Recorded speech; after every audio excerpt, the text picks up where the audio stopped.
საკუთარი თავის შეცნობა, რა ტექნიკებია ამისთვის საჭირო. ეს შეუძლია დამოუკიდებლად, ეს შეუძლია დამხმარე საშუალებებით, იგივე მედიტაციით, იოგით. ყველაფრის ასე თქვა წინაპირობა ალბათ მზაობა და სიმწიფეა, ხომ? დროზე ადრე მოწყვეტილი ნაყოფი, არაფერს არგებელს არ იძლევა სუფრაზე და ასე შემდეგ. თვითონ ადამიანები გრძნობენ ამ სიმწიფეს. როგორც წყალი ამოაგდებს ხო ჰაერის ბურთულას და არ დატოვებს მას ფსკერზე, ასევე ის მისი კომფორტის ზონა თანდათანობით ადამიანებისთვის ხდება ნაკლებად სასიამოვნო.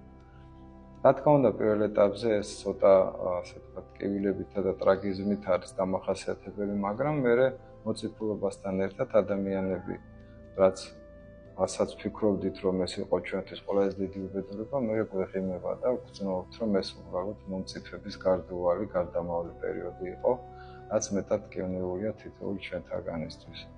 თავად ახალშობილიც რო იბადება, ეს ხომ ტირის და დიდ ტკივილს განიცდის, იმიტომ რომ ძალიან მკვეთრი გადასვლა ხდება განზომილებებს შორის და ეს მუდმივი გარდაცვალება დაბადების მიკრო, ასე ვთქვათ, მოვლენები ჩვენ ცხოვრებაში ხშირია მომწიფებასთან ერთად. და მას შემდეგ, როდესაც ადამიანი ხვდება, რომ რაღაც ახისთვის მომწიფდა, მაგრამ არ იცის რა არის ეს ახალი, იმიტომ რომ ყველა ის სხვა საშუალებებს, რასაც თავაზობდა, ასე ვთქვათ, საზოგადოება თავისი კლასიკური, ასე ვთქვათ, აგებით, აღარ აკმაყოფილებს. და ალბათ მას შემდეგ უნდა დაიწყოს ესეთი კითხვების დასმა და ესეთი ინფორმაციის მოსმენა, რომელიც მისთვის თავიდან შეიძლება ღიმილის მომგვრელი იყო. ან შოკირებული ან შოკირებული, ან უბრალოდ ცოტა არასერიოზულ, ასე ვთქვათ, ადამიანებად მიაჩნდა ის პიროვნებები, ვინც მსგავსი რაღაცებით ვიყავით დაკავებული. ეს დროზე ადრე და ხელოვნურად ვერ მოხდება. და ამას ქვია გამოღვიძება, ხო? დიახ, ეს არის გამოღვიძება, რომელსაც სხვადასხვა ტრადიციებში ასევე ძახილსაც უწოდებენ.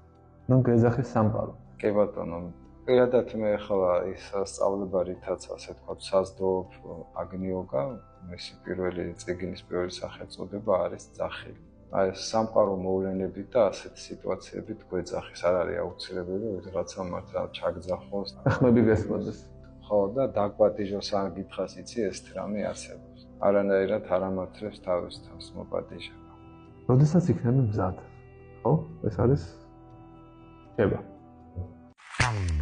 გამოვყევი კოდის TikTok გვერდზე და ნახე უამრავი საინტერესო ვიდეო.